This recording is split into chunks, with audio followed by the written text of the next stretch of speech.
ജനുവരി 9 ഈ തീയതിയിൽ തിരുസഭ അനുസ്മരിക്കുന്ന വിശുദ്ധർ: സെബാസ്റ്റ്യൻ, വിശുദ്ധ പീറ്റർ, വിശുദ്ധ അഡ്രിയൻ, വിശുദ്ധ ബെർട്ട്വാൾഡ്, വിശുദ്ധ എപ്പിറ്ററ്റൂസ്, വിശുദ്ധ സെക്കന്തൂസ്, വിശുദ്ധ വിറ്റാലിസ്, വിശുദ്ധ ഫെലിക്സും കൂട്ടുകാരും, വിശുദ്ധ മാർസിയോനില്ലായും കൂട്ടുകാരും, വിശുദ്ധ അനസ്റ്റാസിയൂസ്, വിശുദ്ധ സെൽസൂസ്, വിശുദ്ധ ജൂലിയൻ, വിശുദ്ധ ബസിലിസ, വിശുദ്ധ എപ്പിറ്ററ്റൂസ്, വിശുദ്ധ വിറ്റാലിസ്, വിശുദ്ധ ഫൊയിലാൻ.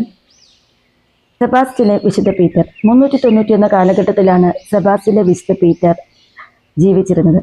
വിശുദ്ധ ബേസിൽ സീനിയറിൻ്റെയും വിശുദ്ധ എമീലിയായുടെയും മക്കളിൽ ബേസിൽ, മിസായിലെ ഗ്രിഗറി, സെബാസ്റ്റ്യനിലെ പീറ്റർ, മക്രീന എന്നിവർ വിശുദ്ധ ഗണത്തിലേക്ക് ഉയർത്തപ്പെട്ടവരാണ്. ഇവരുടെ മാതാമഹി മക്രീന സീനിയറും പുണ്യവതിയാണ്.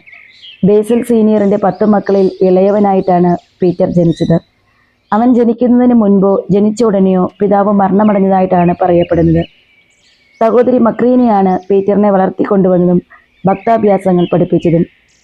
ലൗകിക വിജ്ഞാനം നേടണമെന്ന് പീറ്ററിന് ഒരിക്കലും ആഗ്രഹമുണ്ടായിരുന്നില്ല. പരിപൂർണമായ ദൈവസ്നേഹം സമ്പാദിക്കാനുള്ള മാർഗങ്ങൾ പഠിക്കുക എന്നതായിരുന്നു പീറ്ററിൻ്റെ ഏറ്റവും വലിയ ആഗ്രഹം. വിശുദ്ധ എമീലിയ 2 സന്യാസാശ്രമങ്ങൾ സ്ഥാപിച്ചിരുന്നു. ബേസിലിൻ്റെ കീഴിൽ പുരുഷന്മാർക്കായി ഒന്നും മക്രീനയുടെ കീഴിൽ സ്ത്രീകൾക്കായി ഒന്നും. ബേസിലിൻ്റെ കീഴിലുണ്ടായിരുന്ന ആശ്രമത്തിൽ പീറ്റർ അഭയം തേടി.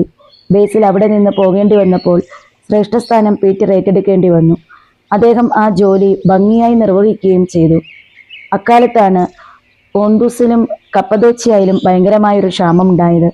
പീറ്ററിൻ്റെ കാരുണ്യപ്രവർത്തികൾ അന്ന് സവിശേഷം പ്രത്യക്ഷമായി. ആശ്രമത്തിലും സ്വഭവനത്തിലും ഉണ്ടായിരുന്ന സമസ്തവും വിറ്റ് അദ്ദേഹം ദരിദ്രർക്ക് കൊടുത്തു. മിടുക്കനായ ഒരു യുവ വിദ്യാർത്ഥിയായിരുന്നു പീറ്റർ.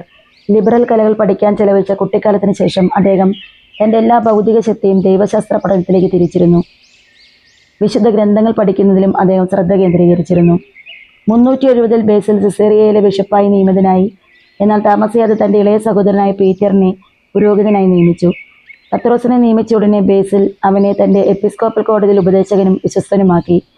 പീറ്റർ താമസിയാതെ കോടതിയിൽ നിന്ന് പിൻവാങ്ങി മക്രീനെ പോലെ ഒരു ഏകാന്ത സന്യാസിയായി മാറിയതായി പറയപ്പെടുന്നു. പീറ്റർ മക്രീനെയും അവരുടെ അമ്മയും സ്ത്രീകളുടെ ഒരു സന്യാസ സമൂഹം ആരംഭിക്കാൻ സഹായിക്കുകയും ചെയ്തു. ബിഷപ്പ് എന്ന നിലയിൽ പത്രോസിൻ്റെ പ്രവർത്തനങ്ങൾ നന്നായി രേഖപ്പെടുത്തിയിരുന്നില്ല. എന്നാൽ അദ്ദേഹത്തിൻ്റെ ജീവിതത്തിലും എപ്പിസ്കോപ്പൽ ഭരണത്തിലും അദ്ദേഹം ബേസിലിൻ്റെ അതേ സ്വഭാവ സവിശേഷതകൾ പ്രകടിപ്പിച്ചു.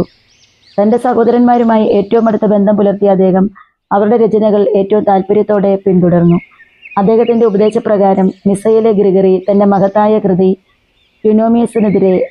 യുനോമിയസിൻ്റെ വാദപ്രതിവാദങ്ങൾക്ക് ഉത്തരം നൽകുന്ന ബേസിലിൻ്റെ സമാനമായ പേരുള്ള പുസ്തകത്തെ പ്രതിരോധിക്കാൻ എഴുതി. തെറ്റായ വ്യാഖ്യാനങ്ങൾക്കെതിരെ ബേസിലിൻ്റെ സമാനമായ ഗ്രന്ഥത്തെ പ്രതിരോധിക്കാനും അത് പൂർത്തിയാക്കാനും ഗ്രിഗറി 6 ദിവസത്തെ പ്രവർത്തനത്തെക്കുറിച്ചുള്ള ട്രീറ്റസ് എഴുതിയതും വിശുദ്ധ പീറ്ററിൻ്റെ ആഗ്രഹപ്രകാരമാണ്. ഗ്രിഗറിയുടെ മറ്റൊരു കൃതിയായ on the endowment of man പീറ്ററിൻ്റെ നിർദ്ദേശപ്രകാരം എഴുതിയതാണ്. 397 ഈസ്റ്റർ സമ്മാനമായി ഉചിതമായ മുഖവരയോടെ രണ്ടാമത്തേതിന് അയച്ചു കൊടുക്കുകയും ചെയ്തു.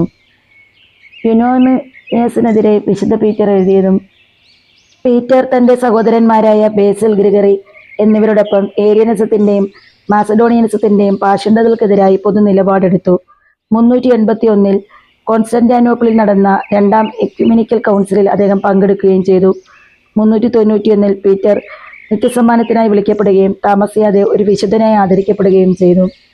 സെബാസ്റ്റ്യനിലെ വിശുദ്ധ പീറ്ററെ ഈ ലോക ജീവിതത്തിലെ ക്രിസ്തുവിനെ അനുകരിക്കുവാനും ക്രിസ്തുവിനെ സാക്ഷ്യപ്പെടുത്തുവാനും ഞങ്ങൾക്കും കിട്ടുന്ന അവസരങ്ങൾ വേണ്ട വിധത്തിൽ വിനിയോഗിക്കുവാനുള്ള ധൈര്യവും മനസ്സും ഞങ്ങൾക്ക് ഓരോരുത്തർക്കും നൽകുന്നതിന് വേണ്ടിയും അത് ലഭിക്കുന്നതിന് വേണ്ടിയും പിതാവായ ദൈവത്തോട് നിരന്തരം മധ്യസ്ഥം വഹിച്ച് പ്രാർത്ഥിക്കണമേ.